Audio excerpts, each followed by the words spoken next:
Fresh school, fresh tormentors, same young woman shaped by a warrior who showed her how to settle scores swiftly.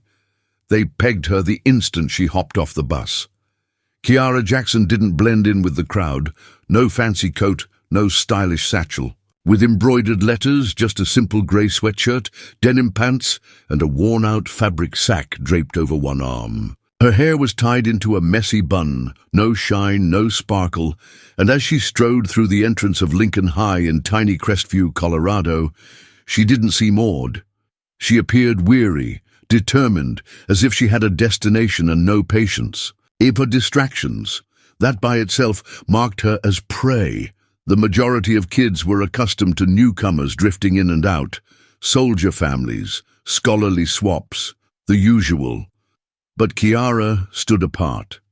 She wasn't merely a fresh face. She was someone who didn't cower passing by groups, who didn't plaster on grins in the lunchroom, who didn't bother blending in. Being black in a place where few mirrored her look only amplified her presence. Mr. Dawson, the civics instructor, greeted her kindly during first class. "Everyone, welcome Kiara Jackson. She's come to us from Ohio," he announced, pointing to an open chair in the third row. Kiara offered a brief tilt of her head and took her spot. No beam, no chatter. A few classmates muttered hellos. Most just gawked. From the rear, 3 girls traded glances. Harper, the leader, fair-haired, bold, and always glued to her device. Reese, the reserved one with a cutting tongue when teachers weren't near. Tatum, the tag-along who chuckled too loudly at Harper's every word. They stayed silent for now, but Kiara sensed their stares burning into her spine. During lunch, Kiara parked herself alone at the edge of the sprawling courtyard benches. She pulled a sandwich from a crumpled paper sack and swiped through her phone, acting unbothered, yet she caught it all. The quick look sizing up something foreign, the slow stroll of Harper's crew by her spot, fishing for a spark she didn't give. They hadn't learned her past, but they'd already taken a disliking to her. That evening, Kiara perched on the corner of her cot in her uncle's flat. The walls remained stark. A handful of cartons sat unopened. Her Uncle Tyrone was in the kitchen, stirring a pot and humming a mellow vintage tune. The aroma of roasted pork and mustard greens wafted through. "You holding up, kid?" Tyrone shouted. Kiara kept her eyes on her screen. "Yep. Made any pals yet?" "Nah." Tyrone exhaled, wiping his hands on a cloth. "You can't. Keep dodging ghosts your whole life." Kiara lifted her gaze. "I ain't scrapped with nobody. That's not my point, and you get it." Their eyes locked a beat longer than typical. Then Tyrone returned to his cooking.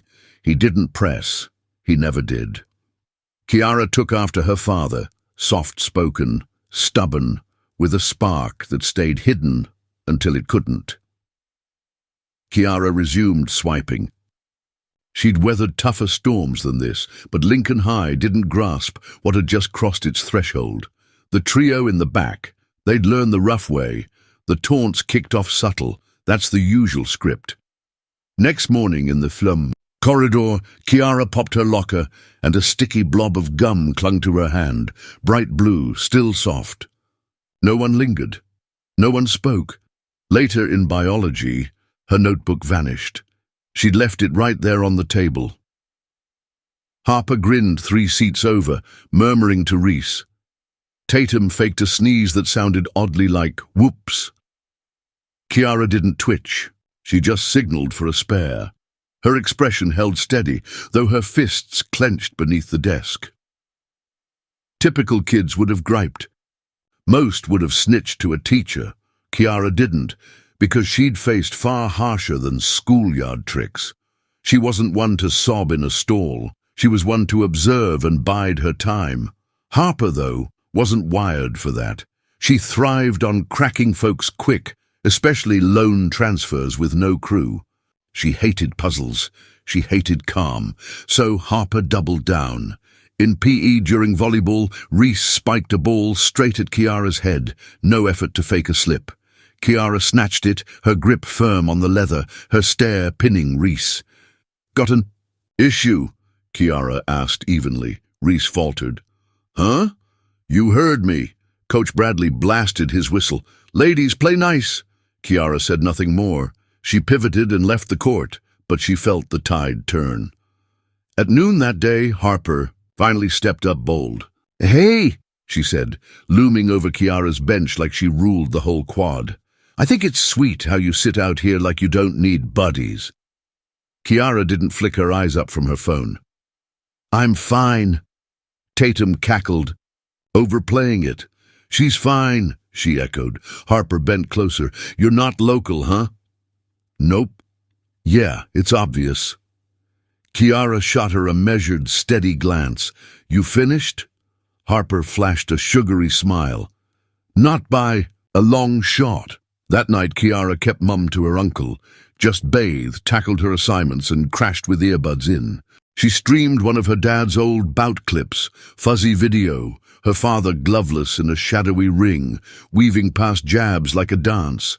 When he floored his rival, the crowd barely stirred, but Kiara whispered the mantra under her breath. "God. High, head clear, steps swift."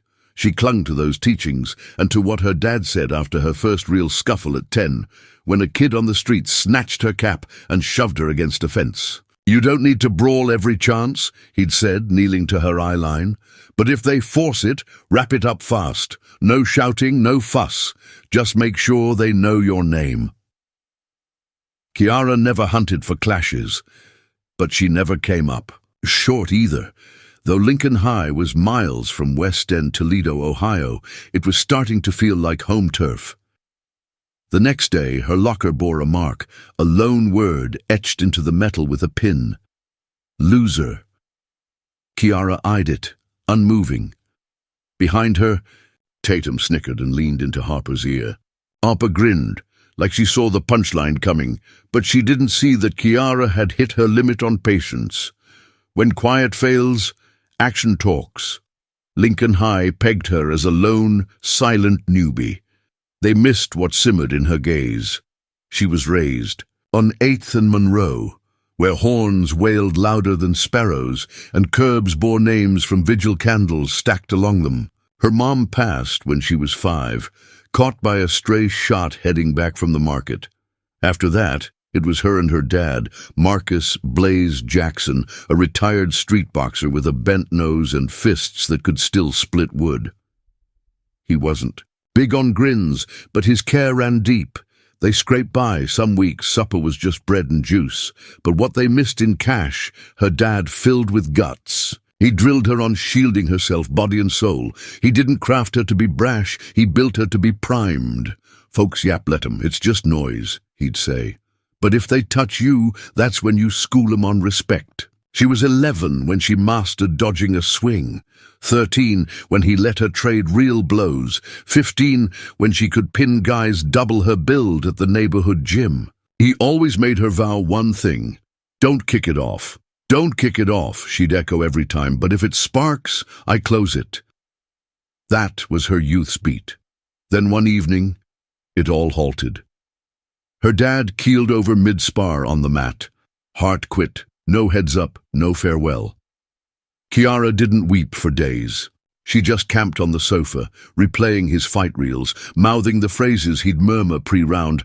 "Guard high, head clear, step swift." When her uncle Tyrone came for her, Kiara had one backpack and 2 pairs of kicks, that's all. They relocated to Colorado because Tyrone landed a gig coaching at the junior college in Crestview. Kiara didn't grumble, didn't resist. She just boxed her life up and ditched the only streets she'd known. But the fight stuck with her. She bore her dad in every shift, every inhale. His words rang in her skull whenever someone tested her. She didn't crave to flex it, but the reflexes never faded. She'd tried keeping it low at Lincoln High, honest, head down, grades up, tuning out the hisses, the glares, the gum, the swiped notes. But then came the locker scratches and that staged fumble in the lunch hall. Tatum oopsed her tray beside Kiara's feet, splashing ketchup over her pants. It went down on a Wednesday PE 3rd period. The changing room was steamy, noisy, packed with banging lockers and shoe scrapes on concrete. Kiara, per usual, stuck to the edge. She swapped quick, tee over her tank, shorts tugged snug, laces tied with the focus her dad drilled for glove wraps. She was nearly out when Harper cut her off. "Hold up, Kiara," Harper said, mock shock in her tone. "You lost something." Kiara glanced down. "Ain't nothing there." Harper sneered and tipped a tube of gel into Kiara's duffel, goo seeping into the fabric. Reese and Tatum cracked up. Kiara stared, face blank, still mute. "No charge," Harper said, inching. "Nearer. Might fix that dry vibe you're rocking." Then Harper crossed a line.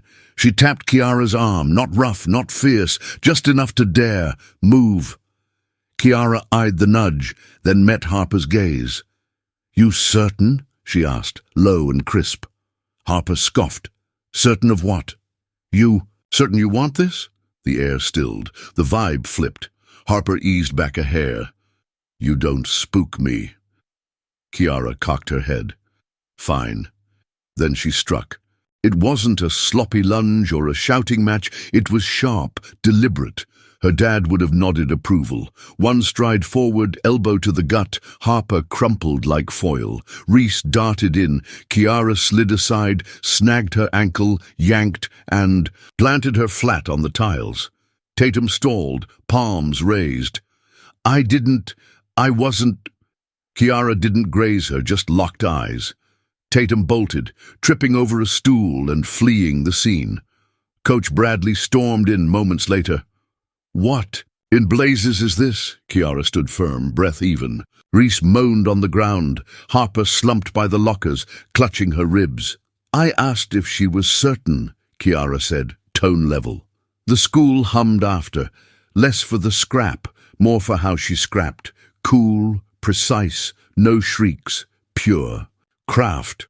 By week's end, Kiara wasn't just the transfer kid. She was the one you didn't cross, the one folks began to get. She held herself with hushed might, a cue that power doesn't always match the mold, not always loud or polished.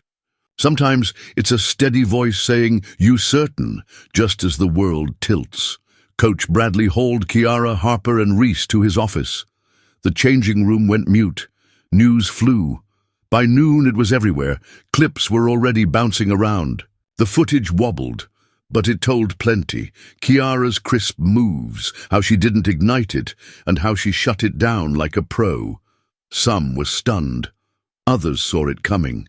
Lena leaned to her pal and muttered, "Told ya." She was holding back. Harper skipped 5th and 6th periods. Tatum sobbed in the health room. Reese bailed early with ice and a dented pride. Kiara sat in the front office, arms crossed, face blank, like she'd already mapped her next play. "Principal." Carter summoned her. "We've got a no fighting rule," he said, leaning in. "I didn't swing first," Kiara shot back. "You still threw down." "I asked if she was certain. She's hurt. Her folks'll want explanations." "I've got 'em," Kiara said, locking eyes. "You just don't want to hear 'em." He didn't bite back. He just sank into his chair, drumming his pen on the wood. 3-day suspension. Kiara dipped her chin once.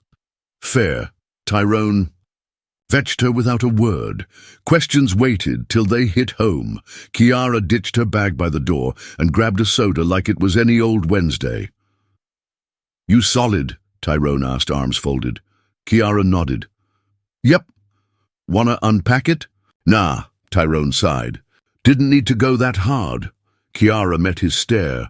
"Had to, though, 'cause quiet ain't always calm. Sometimes it's the hush before the storm." Come morning, the school was electric. Not cheap buzz, not petty chatter. Folks were rattled, not 'cause Kiara clashed, but how. Smooth, tight, no yelling, all skill. Coach Bradley confided to staff, "She's trained." That wasn't some brawl, that was strategy. By 3rd period, kids snuck the clip under tables, earbuds buried in hoods. "She didn't even flinch," one hissed.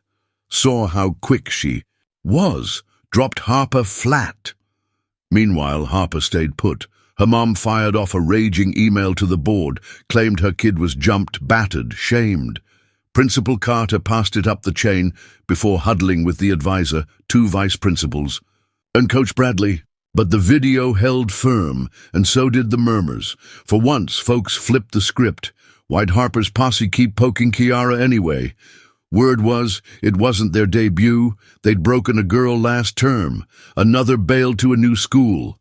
Staff knew the clique vibe, but it was slippery to pin, always waved off. Kiara, though, she didn't fade easy. During her 3-day timeout, gears turned. Some teachers peeked in on other low-key kids. The advisor set up a peer circle. Harper's squad got grilled apart. No one spat racism outright, but it loomed thick. Even Tatum bawled at second lunch, telling Lena she didn't mean for it to blow up. Back home, Tyrone cornered Kiara on their third night. "Listen," he said, dragging a seat near, "I'm glad you stood your ground. I am. But kid, you gotta figure when to plan, not just pounce." Kiara stayed mum. "Think you shook 'em?" Tyrone pressed. "Yep, but you shook the ones who might have had your back too." Kiara stared. "Want me to say sorry?" "Want you to weigh it, Kiara. The big picture." Kiara rubbed her temple. "I weighed it," she said, voice soft. "Weighed it every day. When they marked my locker, when they splattered food on me, when they stuck gum in my braids last week and I chopped it out before math." Tyrone's jaw tensed. "I tried stepping off," Kiara pressed. "Tried staying shut, but it didn't stop, so nah, I didn't lose it. I picked." Thursday, Kiara rolled back to school. She crossed the halls like it was business as usual, but the air had shifted. Lena lingered by the lockers. "You good?" she asked. Kiara nodded. "You?" Lena grinned. "You've got 'em all yapping. Some spooked, but some, they see you clear now." Kiara cracked her locker. Loser was scrubbed, repainted. Inside the door, a slip was taped.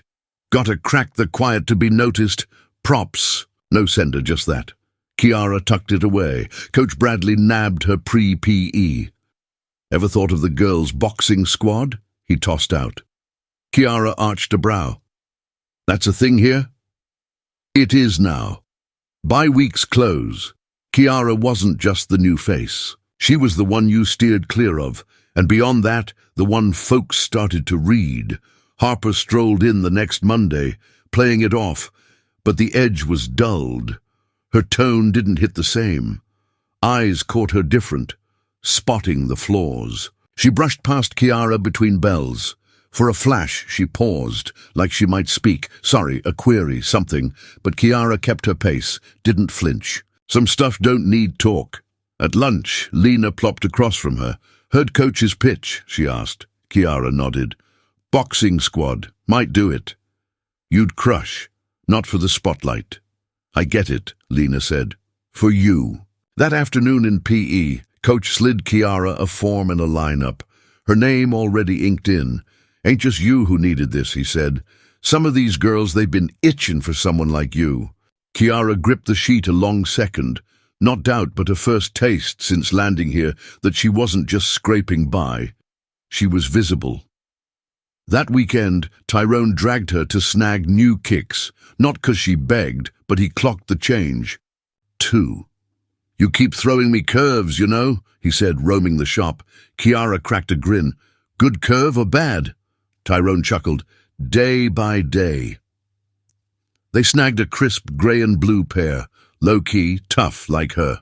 Monday dawn, Kiara hit Lincoln High's front. Same sweatshirt, same cool mask, but her stride had a new pulse. Kids parted without thinking.